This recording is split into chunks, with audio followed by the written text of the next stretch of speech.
जय Hind and hello guys, स्वागत है आपका आपके अपने YouTube चैनल ज्ञानदे होस्ट में। और इस वीडियो में मैं आपको बताने वाला हूं इंडिया पोस्ट यानी कि भारतीय डाक ग्रामीण डाक सेवक यानी कि GDS ऑनलाइन फॉर्म 2026 के बारे में, जहां पर गाइस आपको लेटेस्ट अपडेट के साथ में सभी प्रॉब्लम के हल सहित इस पोर्टल से फॉर्म को फिल करके बताया जाएगा और एक एक पॉइंट बहुत ही अच्छे से क्लियर किया जाएगा, ताकि आप लोग इस सिंगल वीडियो को देख करके अपने सभी प्रॉब्लम को हल करके अपना फॉर्म बिना किसी मिस्टेक के भर पाए। और जो कैंडिडेट के सामने यहाँ पर पेमेंट करने में प्रॉब्लम आ रही है, कुछ कैंडिडेट के सामने यहाँ पर एड्रेस को फिल करने में प्रॉब्लम आ रही है, कुछ कैंडिडेट को ये नहीं पता कि SSC मेमो नंबर क्या है, उसमें हमें क्या भरना है, वो आपको इस वीडियो के अंदर बताया जाएगा। कैसे आपको आपका फोटो और सिग्नेचर अपलोड करना है वो बताया जाएगा। पोस्ट प्रेफरेंस ज़्यादा देने से क्या होता है और कम देने से क्या होता है, और पोस्ट प्रेफरेंस आपके लिए बेस्ट कौन सी रहती है वो आपको इस वीडियो के अंदर बताया जाएगा। तो बेसिकली कंप्लीट इन्फॉर्मेशन आपको इस वीडियो के अंदर दी जाएगी, इसलिए आपको वीडियो को बिना स्किप किए पूरा देखना है। चलिए शुरू करते हैं।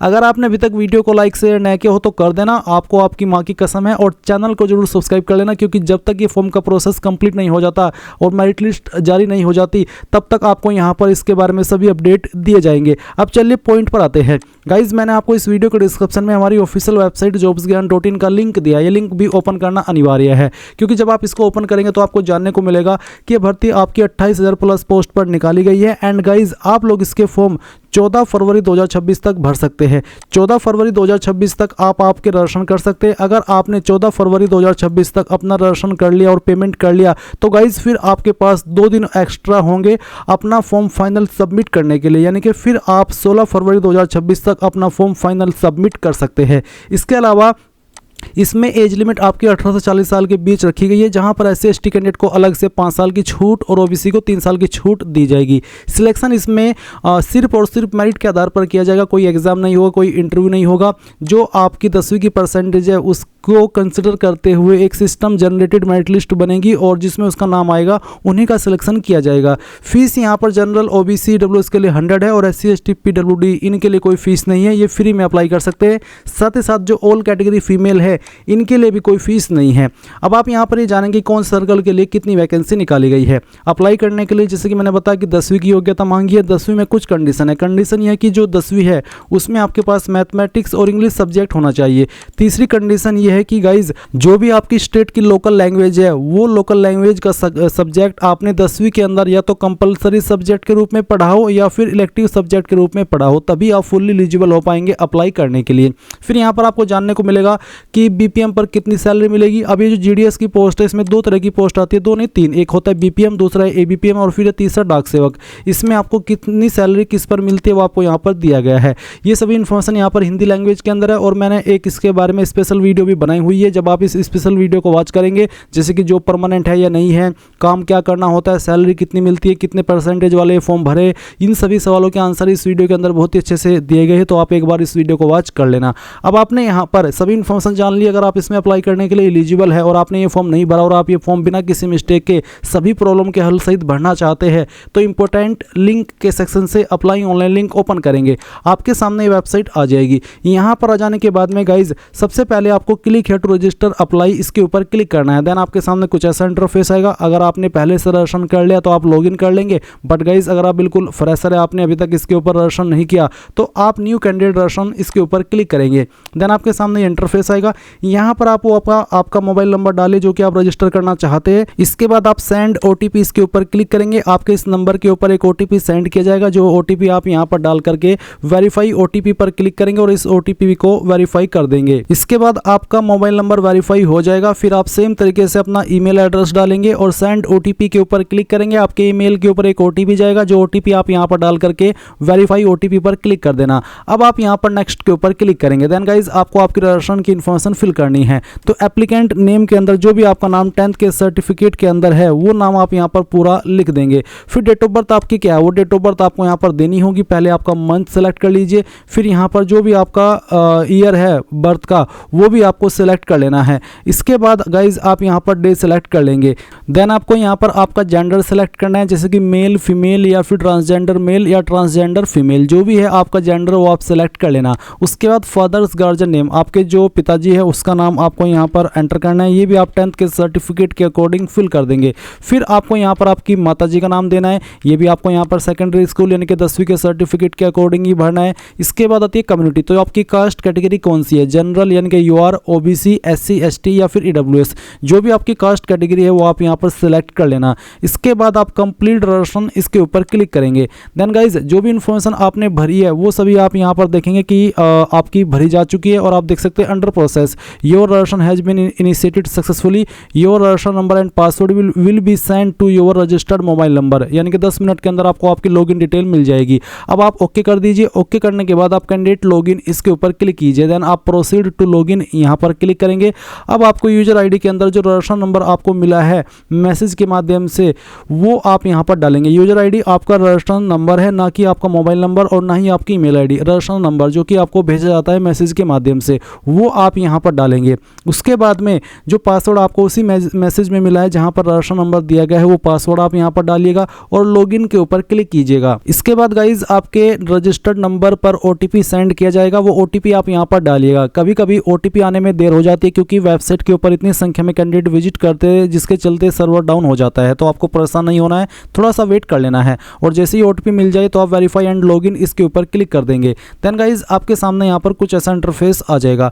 अब आप यहाँ पर देख सकते हैं अप्लाई ऑनलाइन दिया गया है, आप अप्लाई ऑनलाइन के ऊपर भी क्लिक कर सकते हैं या फिर आप सिंपल जो सामने अप्लाई का ऑप्शन आ रहा था वहाँ पर भी क्लिक कर सकते हैं। तो आप यहाँ पर इसमें ये जो वैकेंसी उसको सेलेक्ट कर लेंगे। देन आपके सामने आपकी पर्सनल डिटेल आएगी जो कि अभी आपने रजिस्ट्रेशन करते समय भरी है। इन सभी इन्फॉर्मेशन को चेक करते हुए आप यहाँ पर नीचे की तरफ आएंगे। अदर डिटेल में आपको आंसर करना है मैरिटल स्टेटस का। आप बताइए कि आप सिंगल हो, मैरिड हो, विडो, विडोवर, डाइवोर्स्ड, सेपरेटेड या अदर, जो भी आपका स्टेटस है वो आप सेलेक्ट कर लेना। फिर PWBD यानी कि क्या आप दिव्यांग है, अगर हाँ तो यस, नहीं तो आपको नो करना है। इसके बाद एम्प्लॉयमेंट डिटेल में आपसे पूछा है कि आप अगर अभी रोजगार कर रहे हो, कोई आपकी जॉब है तो आप यस करेंगे, नहीं तो आप नो कर दीजिए। अगर कोई छोटी मोटी जॉब कर रहे हो तो तब भी आप इसमें नो कर देना, नहीं तो फिर आपको उसके बारे में आगे चल करके इन्फॉर्मेशन देनी पड़ेगी। जैसे कि अगर आप यस करते तो आपको बताना होगा NOC होती है नॉन ऑब्जेक्शन सर्टिफिकेट, जो कि वहाँ से लेना होता है जहाँ पर आप करंटली काम कर रहे होते हैं, जिसका ये मतलब होता है कि हाँ उस कंपनी को आपके इस फॉर्म को अप्लाई करने में कोई भी आपत्ति नहीं है, वो आपको NOC दे रहे हैं, वो आपको नॉन ऑब्जेक्शन सर्टिफिकेट दे रहे हैं कि हाँ आप वहाँ पर अप्लाई कर लीजिए और जब आपकी जॉब लग जाएगी आप ज्वाइन कर लेना, हमें कोई भी आपत्ति नहीं है, इसलिए NOC इसको बोला जाता है। बट ये उन्हीं के लिए जो कि करंटली किसी अच्छी कंपनी में काम कर रहे हैं जहाँ पर NOC वाला कोई फॉर्मेट होता भी है। अगर कहीं आप छोटी मोटी दुकान पर कोई काम कर रहे हैं वहाँ पर तो NOC का कोई मतलब बनता ही नहीं है, तो आप एम्प्लॉयमेंट स्टेटस में नो कर देना। इसके बाद यहाँ पर आपके सामने एड्रेस डिटेल आएगी। बहुत सारे कैंडिडेट एड्रेस डिटेल भरने में प्रॉब्लम फेस कर रहे हैं, तो चलिए बताता हूँ। एक तो गाइज जब आप आपका एड्रेस भरे इसमें आपको कोई स्पेशल कैरेक्टर या जैसे कि कोमा, स्लैश, @ कुछ ऐसा जो स्पेशल कैरेक्टर है वो यूज नहीं करना है। अभी जो आप यहाँ पर वीडियो में देख पा रहे हैं ये वो स्पेशल कैरेक्टर की लिस्ट है जो कि आपको बिल्कुल भी यूज नहीं करनी है अपना एड्रेस भरते समय, नहीं तो गाइज आपके एड्रेस में एरर आता रहेगा। आप सिंपल एड्रेस लिखिए, जहाँ पर आपको लगता है कि यहाँ पर मुझे स्पेशल कैरेक्टर यूज करना था वहाँ पर आप स्पेस दे दीजिए। तो जो भी आपका एड्रेस है वो आप यहाँ पर इस तरह से एंटर कर देंगे। मैं यहाँ पर डेमो के लिए एड्रेस फिल करके दिखा रहा हूँ और आपको फिर इसमें बाद में हाइड कर दूंगा, नहीं तो गाइज यूट्यूब वीडियो डिलीट कर देता है अगर हम यहाँ पर रैंडम एड्रेस या फिर कोई फेक एड्रेस भी भर करके आपको क्यों ना दिखाए। तो बेसिकली आप यहाँ पर आपका एड्रेस लिखेंगे और उसके बाद में जैसे कि जो आपका एड्रेस है वो आप एड्रेस यहाँ पर भर देना। फिर आपका जो पिन कोड है वो पिन कोड आपको यहाँ पर एंटर कर देना है। ये पिन कोड एंटर करने के बाद में ऑटोमेटिकली आपकी सिटी और स्टेट यहाँ पर फैच कर ली जाएगी और जैसे ही आपकी सिटी और स्टेट और डिस्ट्रिक्ट फैच कर ली जाए तो गाइज आप यहाँ पर इस तरफ देखेंगे परमानेंट एड्रेस। तो गाइज आपको एक लाइन देखने को मिल रही है सेम एज प्रेजेंट, यानी कि अगर आपका प्रेजेंट एड्रेस और परमानेंट एड्रेस सेम है तो आप इस बॉक्स को टिक कर देना। बहुत सारे कैंडिडेट को अगर ये नहीं पता कि प्रेजेंट एड्रेस और परमानेंट एड्रेस में क्या डिफरेंस है, तो मैं आपको बता दूं कि जहां पर आप करंटली रह रहे हैं वो तो है आपका प्रेजेंट एड्रेस और परमानेंट एड्रेस वो है जहां पर आपके माता पिता या जहां पर आपका मूल है, जहां से आपका मूल निवास बना होता है। तो ये वो डिफरेंस है। कई बार क्या होता है कि मान लीजिए आप किसी गाँव में रहते हैं परमानेंटली और अभी आप आप यहाँ पर जैसे कि दिल्ली में या फिर किसी बड़े शहर में रह करके काम कर रहे हैं और आप चाहते हैं कि जब मुझे कोई भी डिटेल सेंड करनी हो इंडिया पोस्ट को या कोई पोस्ट भेजना हो तो मेरे प्रेजेंट एड्रेस पर भेजे जहाँ पर मैं अभी करंटली रह रहा हूँ, क्योंकि गाँव में मैं बहुत दिनों में जाता हूँ या फिर वहाँ पर बहुत प्रॉब्लम है, वहाँ से अगर कुछ पोस्ट आया तो मैं उसको कैसे लेने जाऊँगा, ये सब इश्यूज़ है। तो ऐसे में फिर यहाँ पर आप आपका प्रेजेंट एड्रेस भर देते हैं और परमानेंट एड्रेस में जो आपका परमानेंट एड्रेस है स्थायी पता है वो भरते हैं। तो ये आपका जो डिफरेंस है ये वाला है। और कुछ कैंडिडेट ऐसे भी होते हैं जिनका प्रेजेंट एड्रेस भी वही है और परमानेंट एड्रेस भी वही है, वो जहाँ पर है वहीं पर रह रहे हैं या फिर जहाँ पर उनका परमानेंट एड्रेस है वहाँ से कुछ किलोमीटर जा करके वो काम करने जाते हैं और रोज़ अपने घर आ जाते हैं, इसलिए उनका प्रेजेंट एड्रेस और परमानेंट एड्रेस एक ही माना जाता है। तो अगर आपका प्रेजेंट एड्रेस और परमानेंट एड्रेस एक ही है तो आप इस बॉक्स को टिक कर देना, अगर अलग अलग है तो अनटिक करके अलग से इस तरफ अपना परमानेंट एड्रेस फिल कर देना। फिर आप यहाँ पर सेव एंड नेक्स्ट के ऊपर क्लिक करेंगे। तो गाइस देख लीजिए पर्सनल डिटेल सेव्ड सक्सेसफुली, मेरे सामने कोई एड्रेस भरने में एरर नहीं आया। और अगर आप कोई स्पेशल कैरेक्टर यूज नहीं करेंगे, सिंपल एड्रेस भरेंगे तो आपके सामने भी नहीं आएगा। अब आएगा एजुकेशनल डिटेल, तो यहाँ पर आपको क्वालिफिकेशन की जानकारी भरनी है। तो गाइज आपने कौन सी स्टेट से आपकी 10वीं की है वो स्टेट आपको यहाँ पर सिलेक्ट करनी होगी। फिर किस साल के अंदर आपने आपकी 10वीं पास कर ली थी वो साल भी आपको यहाँ पर सिलेक्ट कर लेना है। उसके बाद में आप यहाँ पर इसमें जो आपका बोर्ड है वो सिलेक्ट करेंगे। यहाँ पर आपको काफ़ी सारे बोर्ड देखने को मिल रही है, जैसे कि सीबीएसई बोर्ड है, फिर यहाँ पर सीबीएसई बोर्ड विद 6 सब्जेक्ट जो कि 1982 से लेकर के 2025 तक चला था। इसके बाद आप यहाँ पर देख सकते हैं आपका जो यूपी बोर्ड है वो भी आपको देखने को मिल जाएगा। मैंने यहाँ से यूपी बोर्ड सेलेक्ट किया है। इसके बाद आप देखेंगे एसएससी मेमो नंबर। इसमें भी बहुत सारे कैंडिडेट परेशान हो रहे हैं कि यार ये एसएससी मेमो नंबर है क्या। तो गाइज कुछ कैंडिडेट को एसएससी मेमो नंबर मिलता है और कुछ यहाँ पर इन्होंने एसएससी मेमो नंबर की डेफिनेशन आपको दे दी है। आपको बोला है कि enter any one of the following, यानी कि आप इनमें से कोई एक चीज़ यहाँ पर एसएससी मेमो नंबर में भर दीजिए। जैसे कि अगर आपका एसएससी मेमो नंबर है तो वो डाल दीजिए, वो नहीं है तो सिंपली एसएससी सर्टिफिकेट नंबर यानी कि जो 10वीं का सर्टिफिकेट नंबर है वो डाल दीजिए। अगर वो भी नहीं है तो जो आपका 10th का रोल नंबर है वो आप यहाँ पर डाल दीजिए। वो भी नहीं है तो आपका जो 10th का रजिस्ट्रेशन नंबर है वो डाल दीजिए, या फिर आपका जो होल टिकट नंबर है वो डाल दीजिए। तो बेसिकली इनमें से आप कोई भी एक चीज़ भर दीजिए। मैं आपको सजेस्ट करूंगा या तो आप 10th का जो सर्टिफिकेट नंबर है वो यहाँ पर भर दें, या फिर जो 10th का रोल नंबर है वो आप यहाँ पर भर दें। दोनों में कोई भी इशू नहीं आएगा। आराम से आप यहाँ पर 10वीं का रोल नंबर डाल सकते हैं या फिर 10वीं का सर्टिफिकेट नंबर डाल सकते हैं। फिर यहाँ पर नीचे आएंगे और देखेंगे आपके सब्जेक्ट वाइज नंबर। तो गाइज क्या करना है, सबसे पहले आप यहाँ पर अपने जो सब्जेक्ट है वो बताएंगे। जैसे कि मैं यहाँ पर हिंदी सेलेक्ट कर लेता हूँ और उसमें आपको हिंदी में कितने नंबर आए थे वो आप यहाँ पर डाल देंगे। उसके बाद यहाँ पर आपको बताना है कि जो आपका सेकंड सब्जेक्ट आपके पास था वो कौन सा था, वो आप सेलेक्ट कर लेंगे। उसमें आपको कितने नंबर आए थे वो आप यहाँ पर डाल देंगे। फिर यहाँ पर आपका जो अगला सब्जेक्ट था वो कौन सा था वो आप यहाँ पर सेलेक्ट करेंगे। उसमें आपके कितने नंबर आए थे वो आप यहाँ पर डाल देंगे। फिर जो आपका अगला सब्जेक्ट था वो भी आपको यहाँ पर सेलेक्ट कर लेना है, उसमें आपको कितने नंबर आए थे वो आप यहाँ पर डाल देंगे। एंड देन फिर यहाँ पर जो आपका अगला सब्जेक्ट है वो भी आपको यहाँ पर सिलेक्ट कर लेना है। तो जैसे कि मैंने इसको सेलेक्ट कर लिया, फिर यहाँ पर आपको कितने नंबर आए थे वो आप यहाँ पर डालेंगे।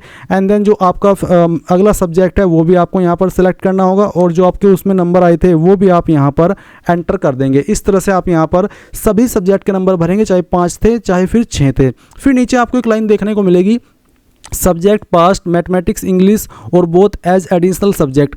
अगर आपने 10वीं के अंदर मैथमेटिक्स या फिर इंग्लिश को या फिर दोनों को एडिशनल सब्जेक्ट के रूप में पास किया है तो फिर आप यहाँ पर सेलेक्ट करेंगे मैथमेटिक्स फर्स्ट और फिर इंग्लिश। और गाइज़ अगर आपने मेन सब्जेक्ट के रूप में ही 10वीं के अंदर इंग्लिश और मैथ को पढ़ा है तो गाइज़ आपको यहाँ पर इसमें कुछ भी सिलेक्ट करने की आवश्यकता नहीं है। फिर आएगा CGPA स्कोर। अगर आपके नंबर CGPA में है तो आप यहाँ पर आपका जो CGPA स्कोर है वो फिल कर दीजिए। जिनके नंबर परसेंटेज में है उनको ये भरने की आवश्यकता नहीं है, बट अगर आपका CGPA में है तो आप यहाँ पर गाइज अपना CGPA भर दे। आपको बोला भी है कि CGA is not allotted by your board leave it blank, यानी कि अगर आपके बोर्ड के द्वारा CGPA अलॉट नहीं की गई है तो आप इसको खाली छोड़ दे।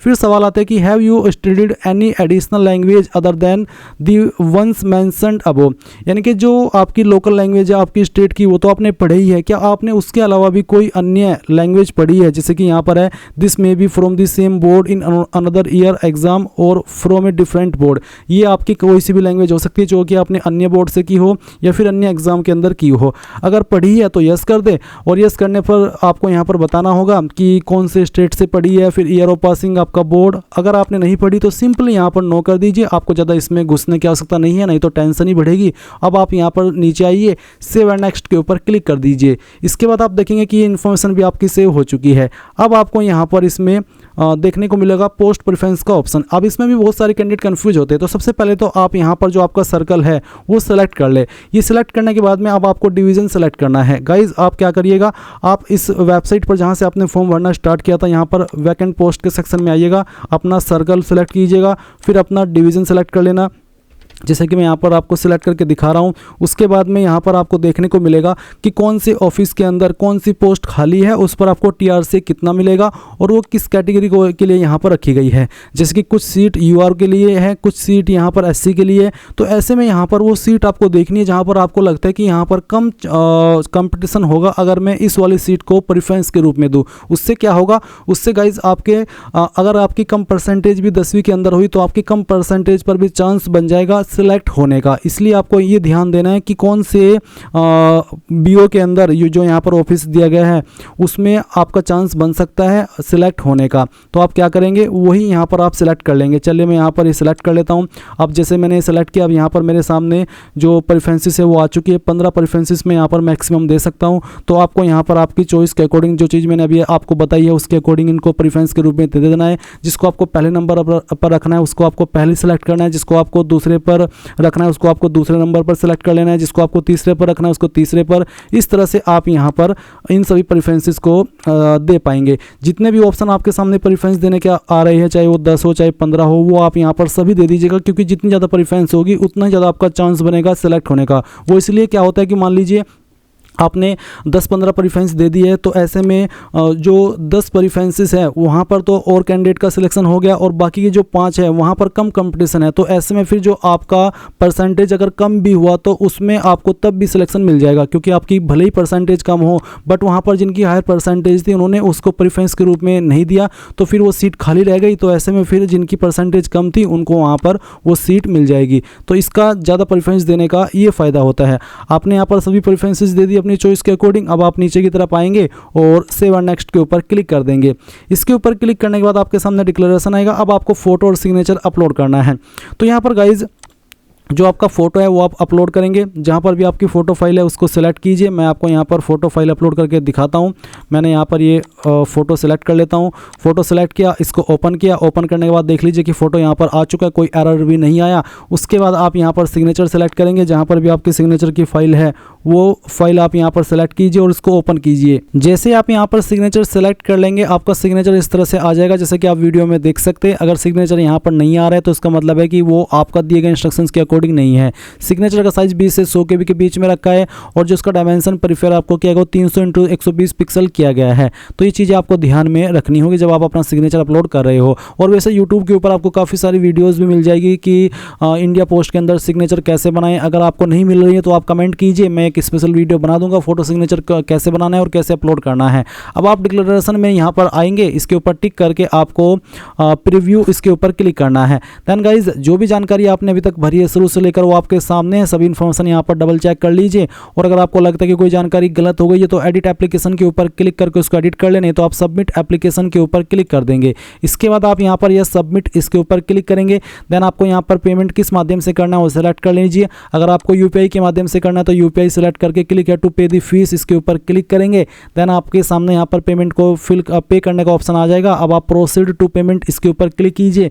फिर यहाँ पर आपको यूपीआई ये वाला माध्यम देखने को मिल रहा है। आप यहाँ पर क्यूआर सेलेक्ट कर लेना, पे नाउ पर क्लिक करना और इस क्यूआर कोड को जैसे आप स्कैन करके अपनी फीस पे कर देंगे तो आपकी फीस जमा हो जाएगी। ट्रांजैक्शन जैसे सक्सेसफुल होगी आपको इसी वेबसाइट के ऊपर रिडायरेक्ट किया जाएगा जहां से आपने फॉर्म फिल करना स्टार्ट किया था और आप अपने फॉर्म का फाइनल प्रिंट आउट ले पाएंगे। गाइज मैं फीस पे नहीं कर रहा हूं क्योंकि अगर मैंने फीस पे कर दी तो ये सीट बुक हो जाएगी और मैंने इसमें हायर परसेंटेज यहाँ पर भर रखी है, तो ऐसे में किसी कैंडिडेट की सीट जा सकती है, इसलिए मैं यहाँ पर ये फीस पे नहीं करने वाला हूँ।